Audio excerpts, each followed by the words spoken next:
pull all of those, double click and find all of those contacts in that geography, and then put it in a list. Enrich that list so you have their contact information, and then put them in a cadence, a sequence, right? A omni-channel outbound cadence. You're not spraying and praying. Initiating becoming a hiring machine sequence in 3, 2, 1.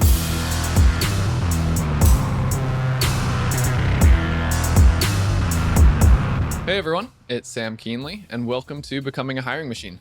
This is the show dedicated to fixing recruitment by going beyond saying what needs to change and instead teaches you how to make that change. Today, we have an amazing trending topics episode ahead of us, but before we get into that, I just want to tell you a little bit about the show. Essentially, we have shows within the show. Some days we have interviews with industry thought leaders and others who are shaking up the space, and they're going to teach you how to do something that's helped them be successful. Other days like today, we cover trending topics, items that recruiters are talking about or will be very soon, and what those mean for them. Come by every Tuesday, we drop a Tactical Tuesday episode where we go deep on how to do something that you can start implementing immediately after you listen. Every now and then we open it up for Q&A. Listeners can drop in questions they'd like to hear us take on. Send those over to us at podcast@loxo.co. And every now and then, Matt also drops by for what we like to call mic drop episode, where he shares something that he's been thinking about within the recruitment space and wants to share with everyone. All right, so today we are diving into a topic that's been top of mind for many recruiting firms and agencies: business development. We have a few episodes on this topic, so go back and check out episode 4. We talk about how to shop your NPCs, episode 16 talking about biz dev and recruitment in general, and a couple others. But today we're going to come at it from a different angle. So we all know the famous quote attributed to Albert Einstein. He said, doing the same thing over and over and over and expecting different results. We know how he ended that one with the definition of insanity. But the same concept applies to running the same playbook for years on end and expecting different results as markets and jobs evolve. So today we want to look at how business development has historically been done within the recruitment space, what's changed, and some specific methods that you can take directly from this conversation to begin working into your BizNev strategy. So with that, let's jump into the conversation. Matt, welcome back as always. Thank you, Sam. Looking forward to it. So, good. I'm looking forward to this one. So you've seen a lot in the space, in the industry. Tell me a little bit about how biz dev and recruitment has been done historically. Yeah, so recruitment traditionally is very boutique on the agency side. Obviously, is a very boutique industry and cottage industry. And what happens is it's heavily relationship driven, and it's in person, especially localized in your local city and geography, right? And so a lot of the best recruiting professionals and leaders of search firms would be super extroverted, and they do a lot of happy hours and restaurant time, and think of like your fraternity president, sorority president types that just love being out in the community. And that's how they drove a lot of the business development, through their personality and their charisma and getting out there. And so that's business development. It's a challenge to get job orders that it was in person and relationship driven. Mm-hmm. So those tactics still work. Like, we're not saying you shouldn't be meeting people, anything else. What has changed has been this overarching transition into the digital world. I mean, COVID expedited it. So what you and I were talking about a little bit before the show was that historically, a lot of recruitment, the agencies, they were constrained, so to speak, to their own city or to a territory that they'd work. Whereas now it's like, if you have an internet connection, the whole world is your market, so to speak. I mean, you have organizations that, live in Tacoma, Washington, they're working with an agency in Jacksonville, Florida. You're not constrained by any of those previously. So as we have moved a little bit more into this digital world, a lot of those principles can translate. You don't have to rewrite the book. So when we were saying, the old playbook, but how does it adapt? How does it move forward? So that's where we start asking questions. Is it still account-based? Is it relationship-driven? So when we start to think about how different organizations, let's take 2 different recruitment types in here to get into examples, but say you've got a small full desk agency and say you've got a more established executive search firm. Like, what are some of the better performing business development methods that you've seen in today's world? And I've already been talking a bit. So let's start with the more established executive search firm. If you're thinking about it from a sales standpoint, or if you were to go in and help them think about this, what are some of those methods that you might be recommending? So we've been thinking about this a lot here at Loxo, because our community is asking, and they're thirsty for help, right? And they're just trying to understand what are we seeing and how can we share best practices where we are seeing customers being successful. And I, it's funny. A lot of our top performing customer partners almost don't want us to share secret sauce, or even sometimes they don't want to share that they're using Loxo for the same reason. Like, hey, we don't want our competitors to know these things because then everyone's going to use the same tactics and they're not as effective, right? And so there's a challenge to that, but that's why we're here. We're here to help everyone out. Um, it's also taken us a while to understand that most of the market are going through the same transition from the old world and going through digital transformation together. Historically, recruiting organizations, regardless of size, were just very traditional. And again, it was very relationship driven, localized. And now what's happening is they're embracing and adopting a lot of the tactics and techniques that technology organizations and even SaaS businesses use, right? Inbound motions and outbound and more sophisticated marketing. It's hard when you're a smaller boutique company, you don't have the number of employees. And a lot of companies, this is really sad, they're falling for uh, the the cottage industry around it and the ecosystem of spending a lot of money on marketing. And somebody was sharing a story with me and said, hey, I think it was the YPO. They would go ask the whole room of recruiters, like, who here has tried to spend some money with a marketing agency? Everyone raise their hand. Who here has seen any of that work? Raise your hand. No one raised their hand. And it's like, so all these people are throwing money hand over fist, thinking that there's going to be a silver bullet to suddenly explode their business development or revenue pipeline. There's not. And so it's good old fashioned, offering a great service. Like, does the market need your service right now? Are you good? Are you in a hot part of the market where there's demand? Number one, but also, do you deliver on what you promise? And then can you be efficient and have a high volume of activity, right? And so those are the basics. But what's happening though is there was no sophistication to that, and there was no scale. And what Sam talked about and we're talking about is now, because you don't have to be localized, you can focus more on what SaaS companies do. And this is what we're going to start to share. And we know for a fact it works. What you ultimately want to do is, step one, take the time to understand your ICP, right? Who is your target customer and why? And if you're in a hyper niche and you specialize in manufacturing, well, what in manufacturing and why, right? And it can be broad, but the smaller you are, you have to start somewhere in an industry where you feel like there is demand. And, Sam, you know this better than anybody, but like, define your ICP with as much clarity as you can.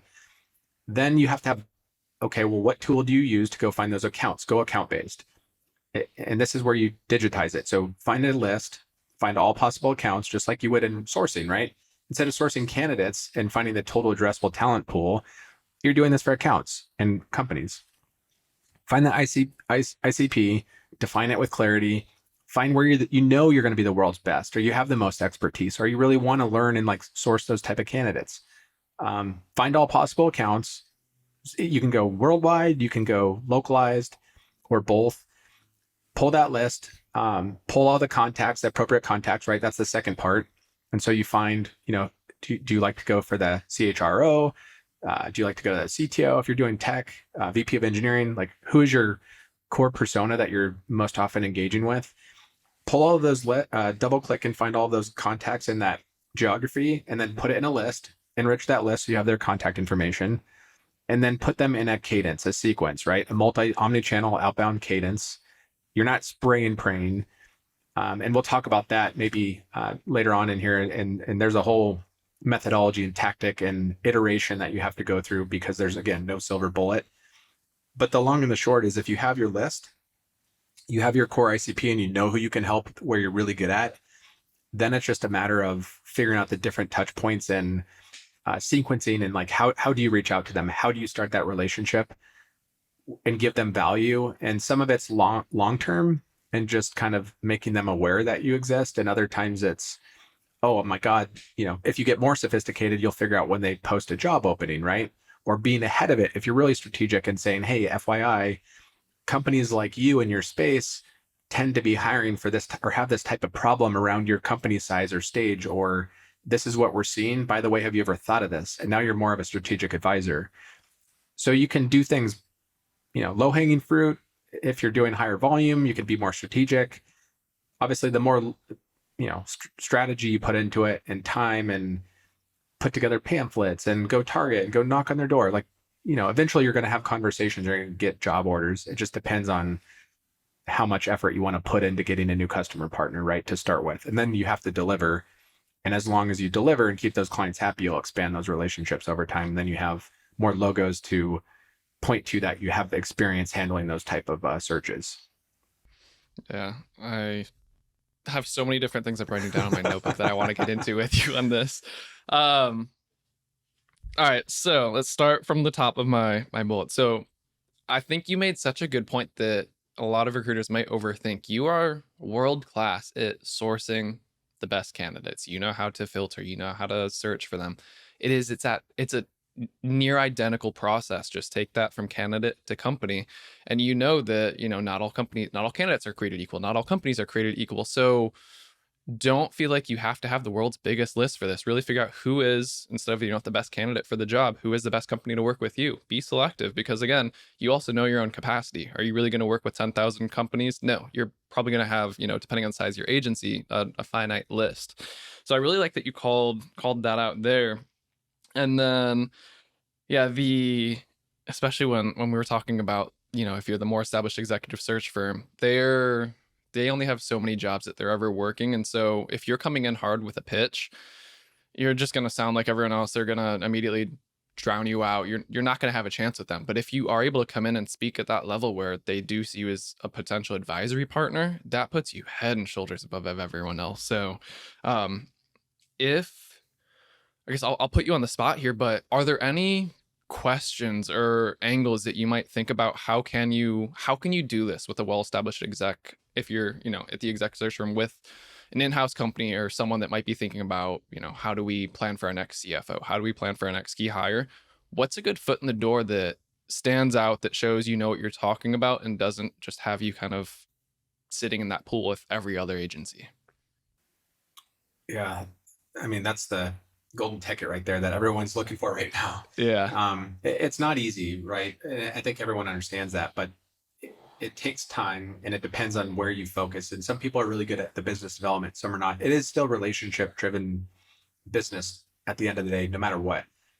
Technology behind it is just going to help you create scale and efficiency and systems that are repeatable. And that's the most important part. It's really just about sophistication and what level of sophistication do you want to add into your business. And sometimes it's stage appropriate, like how big are you, where are you going? But I do think, especially this is where Sam, we talk about this all the time, the layers of executive search, right? And how high ends have retained, and they only work with private equity or venture firms. They've been doing this forever. They don't need lessons on finding BD, but that's not the long tail of the market. But even those organizations, they could learn and adopt best practices that SaaS companies are doing and go way faster. There's just so many things people could do. Most are not doing lead scoring. They're not getting out there enough in the community and helping show and demonstrate their expertise. But to bring it back to smaller agencies, your peers are not doing any of this, right? They're picking up the phone and dialing for dollars and doing MPC. MPC is really effective sometimes, but the whole market is desperate to do that, and that shouldn't be your only tactic, right? And so just be creative, try some different things that you feel are scalable, and you just have to set your goals. What is your goal for the year in terms of revenue? How many orders or searches does that mean per month? And work backwards and figure out, like, what do you have to do in order to get that? And now, if we're advisor to say, like, let's take a look at your business, that's the first question we would ask is, before you build your strategy and before you worry about that, like, first understand, like, what is your goal? It might not be as difficult as you think. Like, you don't have to do some fancy, sophisticated lead scoring if you need 2 searches a month, right? If you need 10 searches a month, like, go meet them, go to ask them, like, for dinner, like happy hour, that's fine. And specialize in that niche, find the very best talent and help them out, and you'll be just fine. But if you want to create a high scale, repeatable model and grow at a best in class rates, you're going to have to build in the people, the infrastructure, do a little of everything, right? But just like everything in life, though, is when you build up some expertise and your specialism, the biggest value you can offer as a talent advisor to the marketplace is that you do have expertise and you're talking to these candidates at the high level all the time, and you understand it's really it's a small investment for an organization. Like mitigate my risk, make sure I don't make a bad hire, and you help me understand basically like just get the top talent in front of me and make sure it's like a guarantee. Is a guarantee that this is going to be a pretty good hire and they're going to hit what we need. And if you can guarantee that and mitigate risk, and then by the way, you can help us land this person and get them into our company, like I'll pay you all day long. Every business on the planet, right? And so just get really good at understanding those basic principles and you'll be in high demand. And when you're talking about when you're at the level where you can guarantee, I know this person's going to be a great fit, you, or they're gonna definitely meet the expectations that you have. That's when I know one thing you're talking about is, well, what if I can't attract all the people? We say, can you expand within your base? Well, not a lot of people are hiring. Okay, well, what about retain? And I think right now that's a huge lever as well. And it's not just retain, like continue to check in, hey, any new jobs, any new jobs? That's not going to land well. But when you're able to retain, but also what I like to call just like add in some surprise and delight plays. So continue to check in with them, add value in other ways. Not only are you going to keep that revenue stream, but you're going to see your word of mouth factor grow because now their peers who might be hiring, they're going to recommend you. Hey, I've been talking to Matt. He's been phenomenal to help us. Like we haven't had to do anything lately, but he's always checking in, always sharing advice. He's made great placements for us. You should use him. So that is one understated lever that I think that as we start to shift, and I'm going to move over to the small full desk agency from marketing plays, but that's a very underutilized play that I don't think many people, even myself until recently, truly understood the power of. So And even to add to this, so I've learned a lot over the years about, I'm a huge proponent of mental models, and the 80-20 Pareto principle is one of the things I really subscribe by quite a bit. But um, there's this notion of having like a blockbuster uh, piece of content or article in marketing, and you spend instead of doing a million things, mediocre, spend a lot of time on this blockbuster and make it world class and unbelievable. Put a lot of thought into it and research and love. And then from that, you can build lots of like micro pieces of content off it. And again, Sam, you know all about this stuff, but you can apply the same practices that work really well for everything. It's business development. What you're trying to do is you're trying to be a talent advisor, but you're trying to solve problems. And when the market is tough to get new business, you can still be very strategic and create relationships by you have a ton of knowledge in your domain and your profession. Spend some time to be creative and figure out what is that. Like, do you want to share pains that you're talking to 5 different customers or clients and they all have the same issue? Maybe they really struggle with understanding compensation models, right? And if you specialize in interviewed and you know exactly the band of the salary comp ranges in your market, then put together, pay somebody a small fee to put together a really cool white paper or report and share that online, and you're going to get business from that alone. Like, oh my God, they really know AI engineers, or wow, look at this onshoring from the manufacturing sector.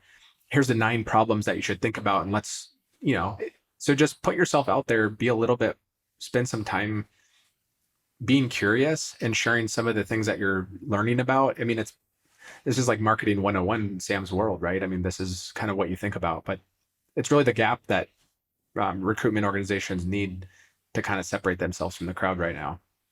yes, you are talking my language, and this is especially as we do get into the marketing side of it. Like this is the first piece of advice that I would tell anyone. I mean, small full desk agency, large established firm, whatever it is. At the end of the day, when you're service, you are the product. You are what people are buying. Your knowledge, your expertise. So, like you were saying, how do you package that up and not wait to give that to people until they buy you, so to speak? But how do you think about any software you go to buy? You go to their website, you want a demo of it, you want to see what you're going to get, you want to see the video reviews.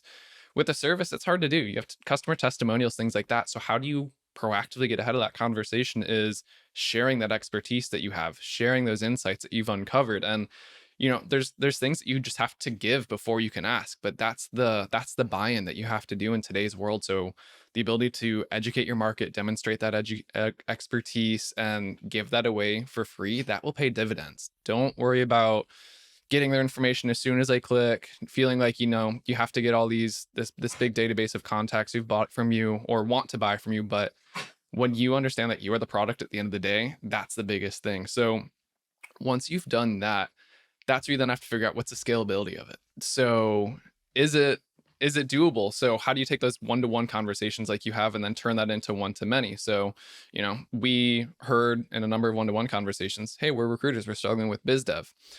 We take that and now we're on a larger scale right here. How do we take those insights from the conversations that we've had and take that to one-to-many? So there's different platforms that you can do that. And then the missing piece is you need to know how to package it and put it in places where your ICP, where your ideal prospects are spending their time. So for us recruiters, they like LinkedIn. We show up on LinkedIn a lot, but say that you focus on AI engineers, like you said, well, where do they spend their time? It's probably not on LinkedIn. So you have to understand where are those places, and then take those learnings, take the expertise, and find the communities that they're in, find the social media platforms, and also package up those insights. They might not want a 12-page ebook. They might want something, a little tongue-in-cheek video. They might want something that's super, super detailed, but only a one-page write-up TLDR version of it. So that's what you need to figure out from that standpoint. And then what I'll call is the third, somewhat related, but unwhat related, especially when you're on the smaller side, what you can do to really stand out is you do the flip side of what I just said. You do the unscalable things, especially for your key prospects. So like we said, you could have 10,000 people that you want to work with, but if you go through that list and you find 25 that you would love to work with, that you would absolutely crush it for them, do the unscalable things for them. Write them handwritten notes. Ask to go out to dinner with them when you're in town, actually call on them, show up at their office, because no one else is doing that. You're going to stand out. You will then have a foot in the door, and you can take exactly the approach that you were saying earlier, where how can you then show your value? How can you talk to them and really develop that relationship? And that's the full circle, so to speak, where it all begins to connect. It's crazy. Full circle is, as the more digital things become, the more it circles back to being very relationship driven. And that's where the best recruiters, that's their natural, innately talents and interests anyway, right? So no one's doing it. Everyone goes remote. Everyone's spray and pray. And so separate yourself by going back to, being in person and doing things differently that no one's doing. Really high touch, high value. The one thing I would add to what you just said, Sam, too, is I think that I struggle with this too all the time, is one area to think about things where you can help your market. Some people's skills and strengths and interests, everyone's different. It's all over the place, but ask what questions and problems your customers struggle with and clients ask you about all the time. That creates a pattern. And usually that's where the value is, right? And that's what you can share. It doesn't have to be extreme or fancy, but start to explore options where you can share that knowledge, whether it be, some people demo new tech and tools all the time. Again, some people want to really help advocate what they're hearing from the candidate, right? On the candidate side, like right now in this market. But you can either put it together by, being on podcasts or at events or getting in the community or going to happy hour or putting together white paper, ebooks. Like there's a million things you could do. And then just do a lot of the, deliver on what you said you're going to do, really become an expert, become more strategic as a talent advisor, do account-based, do lead scoring. If the more you do of these things, the more successful you're going to be, obviously. But, pick one, and then whatever works for you, just triple down on that and do high volume activity, work really hard, and you're going to be outperforming, doubling your revenue before you know it. Yeah. And one super important thing that you mentioned we haven't gotten to yet in there is that find out what works and then triple down on that. Don't try to do everything. That if you spread yourself too thin, nothing's going to work as well. So that's something where it's, focus is absolutely a part of this as well. So, well, this was fun. This was a good conversation. And I do want to laugh a little bit at what you said about, that conference where you were like, tell me if you spent money on marketing, everyone raises their hand, and then tell me if it worked and no one raises their hand. I hope I don't regret this, but I will say, if anyone has marketing questions or you want to talk about any of this kind of stuff, send me an email. It's sam@loxo.co. I'll take 10 people. I don't care if you're a Loxo customer, if you're a prospect. I want to help you. And this is all super interesting stuff for me. So if there's anything we can help with, any questions we can answer there, send it over. Happy to chat with you. It's not going to go on the podcast, don't worry, but hopefully that can help some other individuals at the end of the day. So as we wrap, any final closing thoughts or other things to add to this, Matt? No, thanks for taking the time to go deep on biz dev stuff. I know it's so top of mind for everybody, and we're doing our best to share what we're hearing and learning, and we're seeing it be successful for everybody. So keep the questions coming, and thanks for the podcast today, Sam. Perfect. I love it. Well, appreciate you joining as always. Always enjoy these conversations. So much fun. So everyone, that's the show. It's another Trending Topics. Until next time.